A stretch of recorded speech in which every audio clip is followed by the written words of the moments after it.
के दौरान राजपथ पर सेना ने दिखाया दम। राष्ट्रपति ने ली 21 तोपों की सलामी। पीएम नरेंद्र मोदी ने शहीदों को अर्पित किए श्रद्धा सुमन। ओबामा भी रहे मौजूद।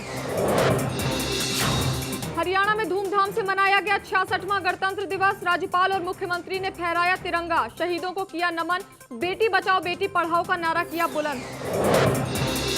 सलमान खान के पिता सलीम खान ने पद्मश्री सम्मान लेने से किया इनकार। कहा, जूनियर्स को मिल चुका है पद्मश्री, मुझे देना अपमान की बात। पद्म भूषण की उम्मीद लगाए बैठा था। कैबिनेट मंत्री कविता जैन के समारोह में शहीदों की पत्नियां हुई अपमानित। सस्ते शॉल की भेंट से लगी दिल पर ठेस। सम्मान को बताया तौहीन, शॉल किए वापस। गांव के महिला लिंगानुपात ज्यादा होने पर मिलेगी 15 लाख की सरकारी ग्रांट। ओपी धनखड़ का बयान।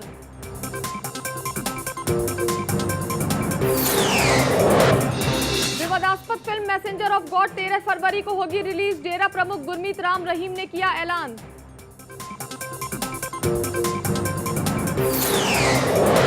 और नहीं रहे कॉमन मैन के रचयिता आर.के. लक्ष्मण। लंबी बीमारी के बाद मशहूर कार्टूनिस्ट ने ली पुणे में अंतिम सांस। नमस्कार, बहुत बहुत स्वागत है आपका खबरें अभी तक में। मैं हूं आपके साथ आयशा हनफी। सोमवार को गणतंत्र दिवस परेड का समारोह इंडिया गेट पर अमर जवान ज्योति से शुरू हुआ, जहां प्रधानमंत्री नरेंद्र मोदी ने पुष्पांजलि अर्पित कर शहीदों को राष्ट्र की ओर से श्रद्धांजलि अर्पित की। मातृभूमि की सेवा में बलिदान देने वाले सशस्त्र बलों के जवानों के अदम्य साहस की स्मृति में अमर जवान ज्योति पर हमेशा लौ प्रज्वलित रहती है। उल्टी करके रखी गई राइफल और उस पर टंगी सैनिक टोपी अमर जवानों के बलिदान का प्रतीक है। कृतज्ञ राष्ट्र हर वर्ष इस राष्ट्रीय पर्व पर उनके बलिदानों का स्मरण करता है, जिनकी वजह से हमें आजादी का ये वरदान मिला। ओबामा अपनी बीस्ट में सवार होकर राजपथ पहुंचे। प्रधानमंत्री मोदी और वहां मौजूद लोगों ने ओबामा दंपति का स्वागत किया। कुछ ही पल बाद परंपरागत अंदाज में राष्ट्रपति प्रणब मुखर्जी की कार उनके अश्वदस्ते की लयबद्ध ताल के बीच राजपथ पर आकर रुकी। परंपरा के अनुसार राष्ट्रीय ध्वज फहराने के बाद 21 तोपों की सलामी के साथ राष्ट्रीय गान की धुन बजाई गई। इसके बाद परेड शुरू होने से पहले सेना के मेजर मुकुंद वर्धराजन और नायक नीरज कुमार सिंह को मरणोपरांत शांतिकाल के उच्चस्थ बहादुरी पुरस्कार अशोक चक्र से सम्मानित किया गया। इन दोनों ने जम्मू कश्मीर में उग्रवादियों का मुकाबला करते हुए अपना जीवन कुर्बान किया था। राष्ट्रपति बराक ओबामा के सुरक्षा उपायों के तहत राष्ट्रपति के सलामी मंच पर बुलेट प्रूफ कवच लगाया गया। सजे धजे सुरक्षा कर्मचारियों की कदमताल के बीच देश में ही डीआरडीओ की बनाई हुई सतह से हवा में मार करने वाली मध्यम दूरी की आकाश मिसाइल का सेना संस्करण और हथियारों का पता लगाने वाले रडार का एक साथ प्रदर्शन इस साल की परेड का मुख्य आकर्षण रहा। इसके अलावा हाल ही में प्राप्त लंबी दूरी तक समुद्री निगरानी करने वाले और पनडुब्बी रोधी विमान P-8I और काफी दूर तक मार करने वाले उन्नत लड़ाकू विमान MiG-29K को पहली बार प्रदर्शित किया गया। तो आपको बता दें, आज पूरे उत्साह के साथ गणतंत्र दिवस मनाया गया, जिसमें ओबामा, अमेरिकी राष्ट्रपति ओबामा भी शामिल हुए। Being greeted very warmly.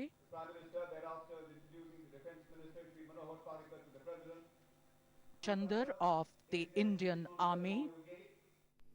उधर राजपथ पर गणतंत्र दिवस समारोह के लिए अरविंद केजरीवाल को न्योता तक न देने और बीजेपी की सीएम कैंडिडेट किरण बेदी को पीएम बॉक्स में बिठाने को लेकर आम आदमी पार्टी ने बीजेपी पर हमला बोला। भारतीय पुलिस सेवा की अधिकारी रह चुकी बेदी दिल्ली में सोमवार को राजपथ पर आयोजित मुख्य गणतंत्र दिवस समारोह में पीएम बॉक्स में अगली लाइन में बैठी थी। परेड के दौरान वो तालियां बजाकर परेड का उत्साह बढ़ाती नजर आईं। आप इसी को लेकर भड़की हुई है। आम आदमी पार्टी के नेता आशुतोष ने बीजेपी पर हमला बोलते हुए कहा कि आखिर बेदी को पीएम बॉक्स में किस हैसियत से जगह दी गई। उन्होंने कहा कि गणतंत्र दिवस समारोह में केजरीवाल को बुलाया तक नहीं गया, जबकि किरण बेदी को न सिर्फ न्योता दिया गया बल्कि उन्हें अगली पंक्ति में जगह भी दी गई।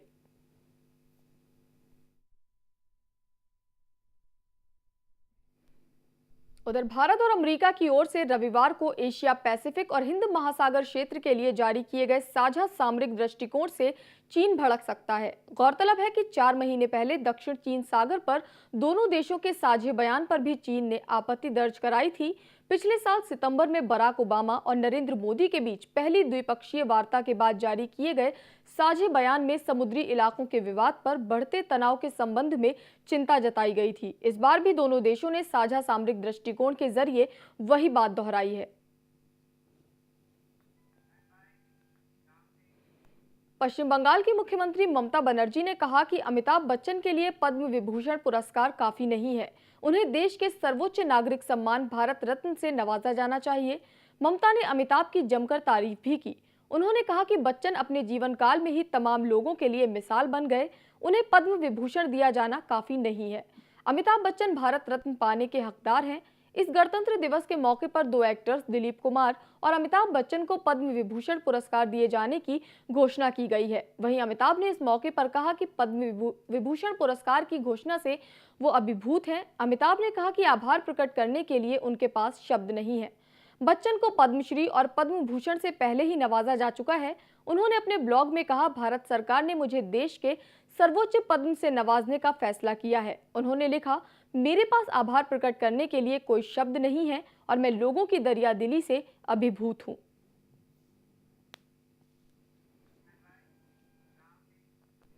तो वहीं मशहूर लेखक सलीम खान ने पद्म सम्मान लेने से इनकार कर दिया। सलीम खान ने कहा कि मीडिया में जो खबरें आई थीं, उसमें मुझे लगा कि मुझे पद्म भूषण दिया जा रहा है, लेकिन मुझे मिनिस्ट्री से फोन आया और बताया गया कि मुझे पद्मश्री दिया जा रहा है।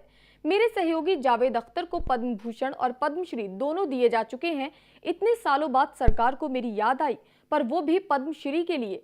मैंने उन्हें मना कर दिया। मुझे मेरी 55 साल की मेहनत का जो फल मिल रहा है, उससे शायद मेरा अपमान होगा।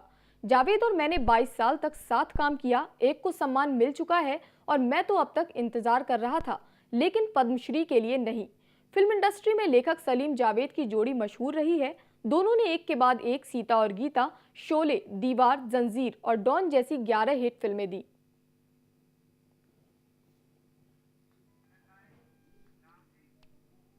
उधर कार्टून की दुनिया के सबसे चर्चित नाम आर.के. लक्ष्मण नहीं रहे। सोमवार को उन्होंने अंतिम सांस ली। 94 साल के लक्ष्मण लंबे समय से बीमार थे। उन्हें पुणे के दीनानाथ मंगेशकर हॉस्पिटल में भर्ती कराया गया था, जहां वो कुछ दिनों से आईसीयू में वेंटिलेटर पर थे। 5 दशकों से अधिक वक्त से लक्ष्मण ने अपने कार्टून कैरेक्टर कॉमन मैन के जरिए समाज के तमाम पहलुओं को उकेरा था। राजनीतिक मसलों पर उनके बनाए कार्टून बहुत मशहूर हुए थे। हालांकि बाद में उन्होंने राजनीतिक मसलों पर कार्टून बनाना बंद कर दिया था। उन्हें पद्म विभूषण से सम्मानित किया जा चुका है।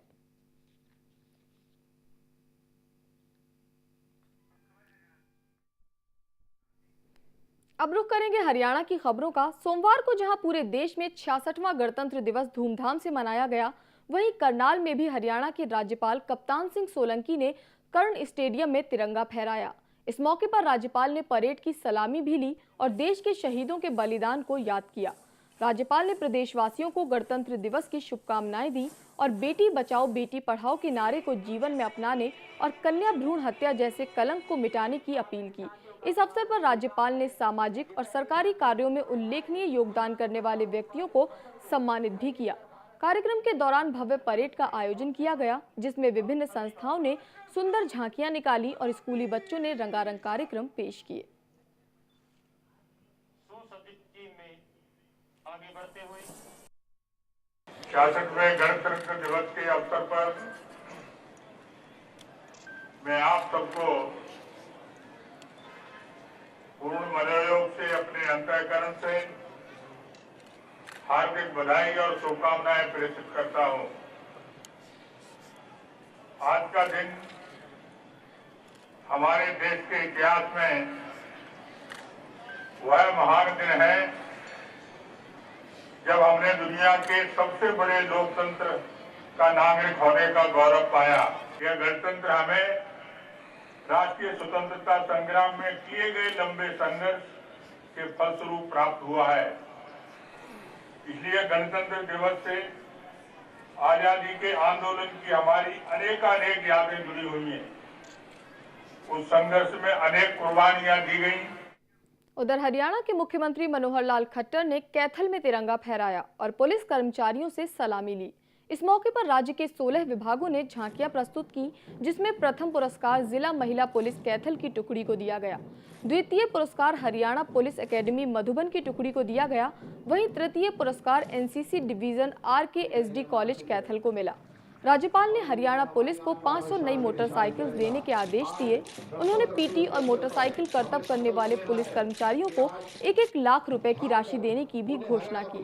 इसके अलावा मुख्यमंत्री ने युद्ध वीरांगनाओं, स्वतंत्रता सेनानियों, सराहनीय कार्य करने वाले कर्मचारियों और अपने अपने क्षेत्र में उत्कृष्ट कार्य करने वाले छात्रों और अन्य व्यक्तियों को भी सम्मानित किया। माउंट एवरेस्टर पीएसआई अनीता के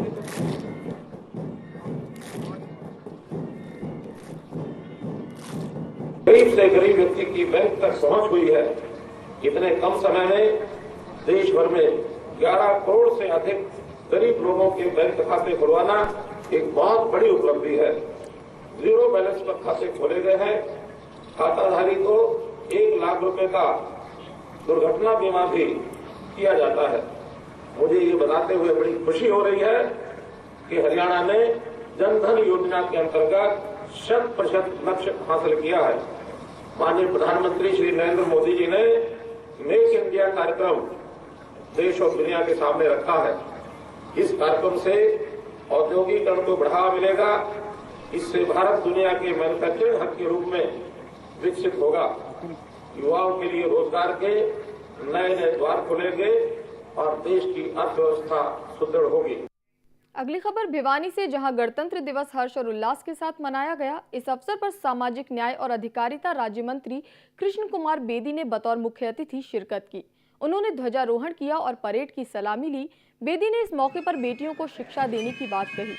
इस अवसर पर समस्त भारतीय पार्टी के जिला प्रभारी अरुण शर्मा ने भी लोगों को गणतंत्र दिवस की शुभकामनाएं दी।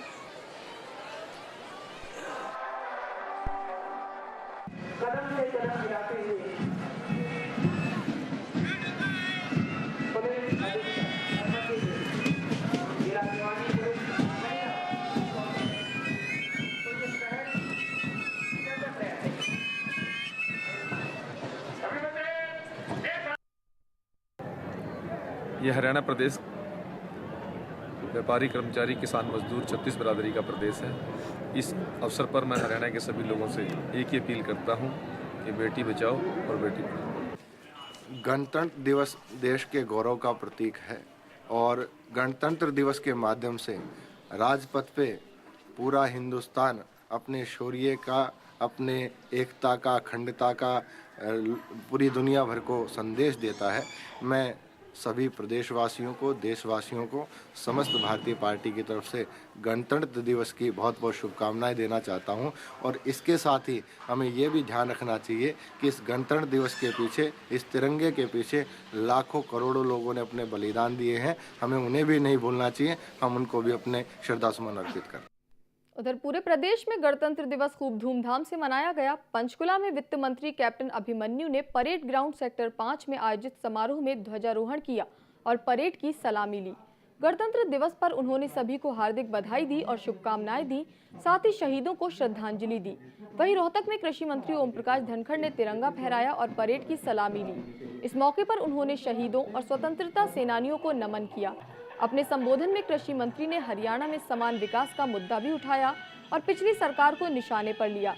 धनखड़ ने बेटी बचाओ बेटी पढ़ाओ मुहिम की भी बात कही। वहीं नारनौल में 66वां गणतंत्र दिवस ITI मैदान में धूमधाम से मनाया गया।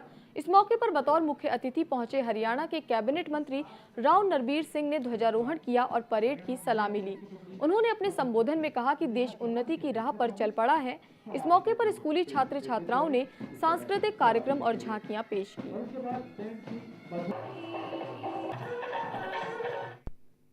फिलहाल रुकेंगे एक छोटे से ब्रेक के लिए, लेकिन ब्रेक के बाद भी खबरें लगातार जारी हैं।